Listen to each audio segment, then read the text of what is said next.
We've been launching things and people into space since 1957. Satellites for your favourite programs, spacecraft to explore the unknown, people to take our first steps. And in the more than 60 years of space exploration, we've managed to leave behind around 170 million bits of junk.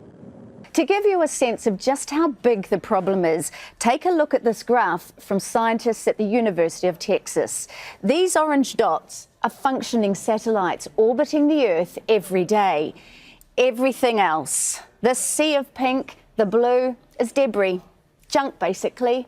Some of it's tiny, some of it's as big as a bus.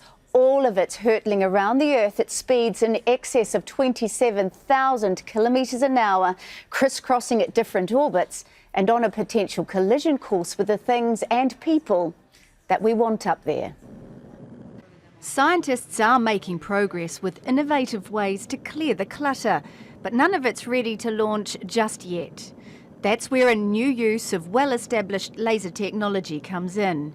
A team in Australia, working with experts from around the world, is preparing to fire high-powered lasers to blast space debris away to a safer orbit.